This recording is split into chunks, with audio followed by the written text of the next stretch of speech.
Welcome back to the Sprint podcast series, a new series that we are doing due to our extremely low viewership on the high production long podcasts. We're going to do these, and it's going to be 15 minutes at the start of every filming day where I ask Matt questions on fitness business. And today's question is... I don't know the questions in advance, we should say. I am blind to what is about to happen. What makes a magnetic online fitness coaching business? What makes a magnetic online fitness coaching business? The first thing is... people are magnetized to feeling.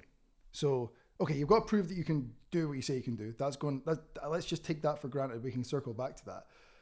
But there's lots of coaches that can prove they get results, but they don't have magnetic pull. So there's two parts to it. There's the results and then there's the feeling. Honestly, I think the feeling comes down to like how you make people feel like, do you leave them better than you found them? Do they feel seen, heard?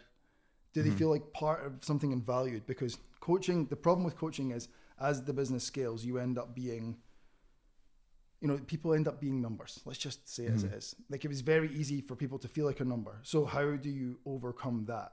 And this is where, controversial as it may be, the rise of AI has fucked.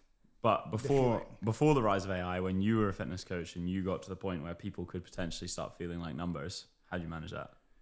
So that's my point, is like with AI, I think people then leverage like GPT to do their fucking check-in messages or something like that. Or it's like, how can I automate the process where it's like, yeah, you're good, just do another week. So it's all about like, again, how do you make people feel it? So it's thinking about every interaction. So if we go right back to gym floor, let's start there.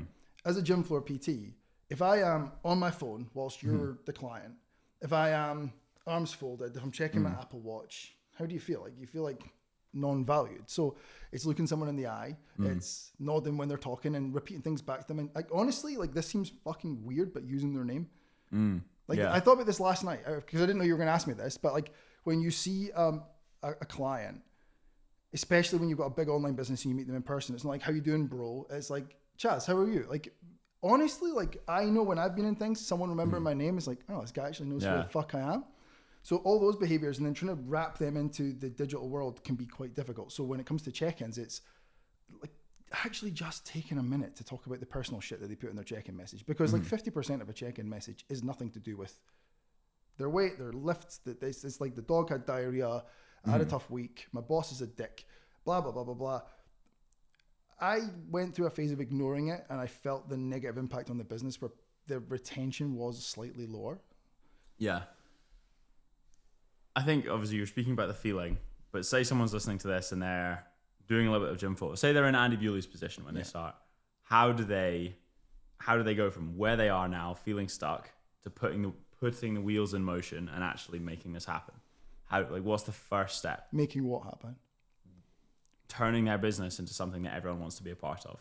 So they've got a couple online clients, they're in person on the gym floor. Do you start with this sort of feeling element with the people around you and then try and carry those results online? What's the steps? Yeah, I think you start with the people around you, because if you can make those people feel seen, heard, understood, leave them better than you found them, use their name, all the stuff that we've already mentioned, they become ambassadors for the brand and then they start telling other people. So obviously where we're going to get to here is marketing, but everyone rushes off to do their own marketing.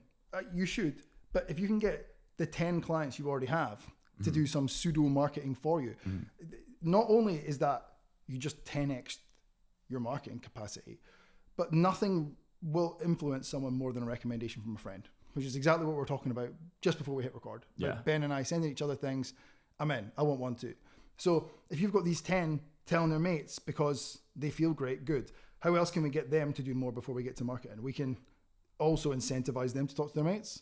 Good. That's another thing. Another thing is having a product that feels head and shoulders above everyone else. So when you think about what a normal client might have dealt with in the past, spreadsheet, text message. Yeah. Okay, well, if you can go over and above, and that's why we teach everyone to build out all the Notion or Skool or having the onboarding portal and having your client directory where they log into when their mate says, Chaz, you look like you've gained a bit of fucking muscle there, bro. And you're like, yeah, I've been working with a coach. But then you're like, look at all this shit he gives me. Like how good this is. Look how easy it is.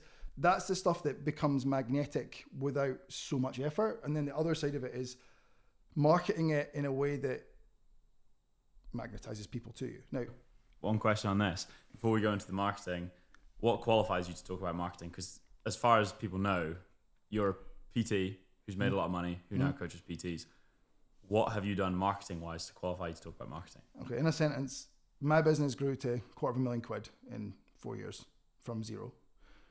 Then, since then, doing this business, we've helped coaches make £15 million in new sales in the last 4 years. 7.5-ish this year or alone. So like half of our total 4 years, this year alone. So I've learned a thing or two about marketing. Now, the magnetic part, one really important point, because it's a good question. If we think about a magnet, magnets pull things towards them, but they also push things away. So in order for the magnetic part to work in your marketing, you need to think about who do you want to work with, and more importantly, who do you not? So really thinking about demarketing as well as marketing. I'm not going to sit here and tell you it was on purpose. I am Marmite by default. Like I'm not everyone's cup of tea. And if it's not rude to say, so are you. Yeah. So people know instantly if they like you or not. And no one's unsure when they meet you if they like you or not. Yeah. Because you've got a stance and an opinion. So people will be drawn to not the noisiest coach, not the coach that makes the most posts, but the coach that has the clearest stance. So if we think about Donald Trump, like love him or hate him, no one, even if you're not genned up on American politics, is unclear what he stands for. So what do you do? What don't you do? Who do you work with and who do you not? But what pisses you off in the fitness industry? Like now, important point, it's very important that this doesn't become just a negative page. Yeah. This was going to be my next question. Once you've got those dialed in and you know what you stand for and you know what you stand against, when it comes to actually putting it out on the internet, I think we can both agree people go wrong because you'll tell them to do something and they'll go and immediately do that one thing and their whole page becomes about that one thing. When you're coming to marketing, how do you think about it and break it down in the micro and the macro? Do you plan for the full year? You're like, okay, this is the sort of feel I want to give in this quarter, and I want to push towards an offer here? Or is it more reactive, week to week, thinking about, like, as I said? It's a good question. And whenever there's a this or that, my default is both. Because there's this binary like lose weight, gain muscle, or market in the micro, market in the macro, meal prep today or meal prep on Sunday for the week. Both, because you're covering your bases. So we think about it with the coaches over a year. The year isn't defined by your year, it's defined by the client's year. So what's happening in your clientele? So if you deal with mums, the summer holidays is probably not the time for a big marketing push in offers. It's probably just value that's easily consumable because they're fucking drowning in taxi runs and everything else. As soon as the kids go back to school, now's the time to start thinking about your offers. So yeah, we think of it in the year in terms of the client's year, when it makes sense to push and pull. But then also we are very reactive. Very reactive in the best possible way, where like even today, I didn't know we were doing this. Yeah. And so thinking about that in the micro and then looking at what happened in your day, your week, or your month. So a client came to me yesterday. He said that he basically had a meltdown. He lost a couple of clients and he was freaking out. And I said, like, okay, cool. We spoke to him for a bit, calmed him down. And he went to the beach for a walk to calm down. I've not told you this yet. No. And he's like, I went to the beach to calm down. I was like, good, solid. He's like, ... Okay. And then I got a parking ticket when I go back to the car. Right. And I was like, bro, make a post on this right now about reactivity and shit not going your way and what you're going to do about it. So there's the mini micro day-to-day what's happening in your life, relatability, and then there's the macro what's happening in their lives that you can market stuff that's relevant.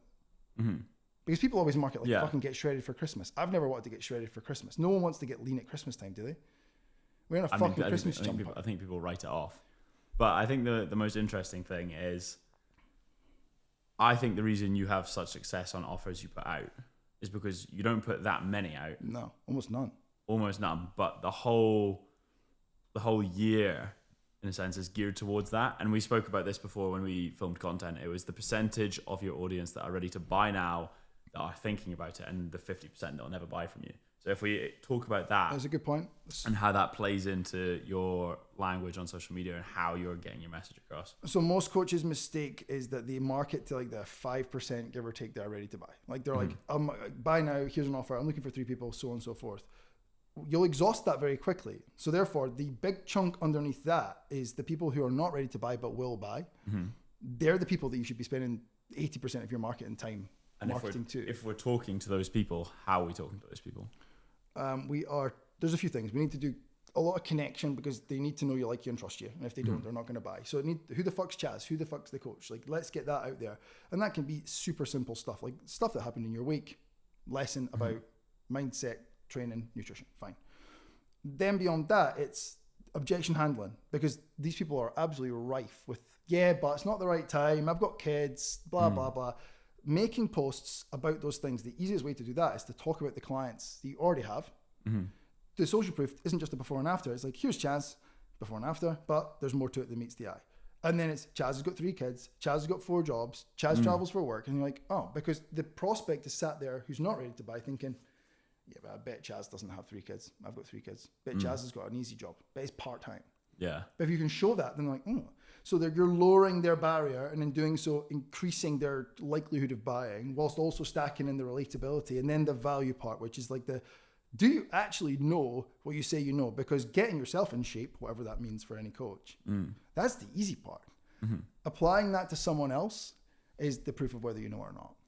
So you've got value, you've got objection handling, and you've got connection. And if you can mix those 3 through with social proof sprinkled in wherever you possibly can, all of a sudden now, again, with a clear stance, all of a sudden now you've got something that people are drawn to. I think where coaches fuck it though is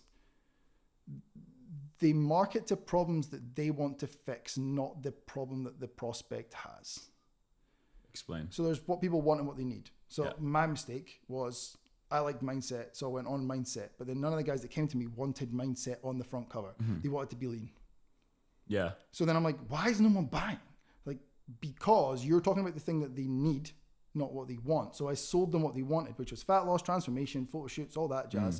And then once they got in, and they knew me, liked me, and trusted me even more because it was proof of concept. They'd lost a few kilos. They were like receptive to the mindset thing. So you need to think about what you're selling to them at each stage. There's selling to prospects and there's selling to clients. You're always selling. Prospects is just about using their language, dealing with known pain points, not pain points that you know, pain points that they know, and pain points in their language. So one of the coaches put up a reel yesterday and I messaged him about it. It was a good reel. It's like, if your bench looks like this, blah, blah, blah, blah, blah. I'm like, I don't know why I would watch this reel. Yeah. So I replied to him like, this would have done better with if you're struggling to connect with your chest when you're pressing movements, or if you can't grow your chest. Pain point that they know. If your bench looks like this, that's not a pain point. I don't give a fuck. I already scrolled. And it was a really good reel. But it just missed because of the hook. I think one more thing, if we're talking about things missing, connecting, is your content binge worthy? And I think that's the last part of creating a magnetic online coaching business is how can people binge you? And you've spoken about the 47 minutes people need to consume of your content before they buy. And you've just recently told the coaches in the OC to start doing internal podcasts. And then also, once they're comfortable, make them open to the public. Because we've seen some success with doing podcasts because people can come on and albeit they're not getting the greatest views in the world, but people can binge Matt before they buy from Matt. So it builds the trust. Talk about why podcasts will be good for coaches when it comes to delivering value and getting a prospect across the line. Long form is more important than ever before because people are disconnected, working from home, AI, they're not speaking to humans, they're speaking to ChatGPT. So getting them on some form of long form is super important from that standpoint. But moreover, if you think about reels, they're a minute long. I only watch half of it on mute. It's 30 seconds. If we need to get someone to 47 minutes of consumption of your content for them to get to the point where they decide to buy, surely we want to just speed that up. Yeah. So getting 3 podcast episodes that are 15 minutes in front of them is going to get you there, but it's going to take you 50 weeks of reels. Yeah. So a podcast, the easiest thing in the world to set up. I just wrote a post about it last night. That'll go out Friday so people can see that. Starting a long form podcast, rules. Make it private first. Second of all, 3 minutes to 10 to 15 minutes long. That's it. Talk only about the questions that your clients are asking you, because people will do what they always do. They're going to make up wants, not needs. What your actual client's asking you. Write down those questions. Use those questions to answer 1 question per podcast. That's again where things go wrong. We're answering magnetic marketing. We're not answering everything. We're not answering sales, nothing. One specific problem, pop that up on the internet. And then the best part here is you can use it when someone is in a DM with you and they feel like they're not quite hot enough to go into a sales call. It's like, Chaz, here's the thing. This would really help. Here's an episode. All of a sudden now, you've just lowered that person's barrier because they weren't solicited immediately. Yeah. I think the proof's in the pudding. If we speak about George, he said his last, I can't remember, 2 or 3 client signups have all come from podcast. I've been listening for weeks. Reference that. I've listened to every episode you've got, and it's the easiest thing in the world for you to show that you are who you say you are, you know what you say you can do, and get a stance across. Like, it's okay to throw stones at something where the example might be There's our 15. The example might be fat loss. It might be fat loss that someone doing Weight Watchers. Lots of people throw stones at Weight Watchers, and what's the other one? Slimming World. Yeah. But a lot of people I see throwing stones at them, their market are not in danger of going to Slimming World. There's like, you work with 50-year-old men or 24-year-old blokes. They're what? Like, it's just on vogue because James Smith's doing it. Yeah. Your market, their pain points, 10 minutes an episode, 1 a week, get them out, use them as assets to send to people. You now have lead magnets as well. You can send people to that. So if we sum all of this up in one sentence, how are you creating a magnetic online coaching business? Use your existing clients as ambassadors, market a feeling, and make sure you're speaking to clear pain points one at a time, being very clear on using language that they use about their known pain points. Diarize the whole thing across the calendar, their calendar, not yours. Where are they likely to buy and where are they not? If you don't know, look at your Stripe graph. Find out what's already happening, play to those peaks, don't make offers in the troughs. Beyond that, make sure you go with some form of long form content as quickly as possible just now, in my opinion, because, and I'll say, actually, I'll change that. Do a fucking podcast. Do not start YouTube because it's expensive as fuck. Yeah. And hard. I would agree. Okay. So there we go. Episode 1 of, I can't remember what we called it. The Sprint podcast series. The only sprinting I will be doing. Like and subscribe. See you.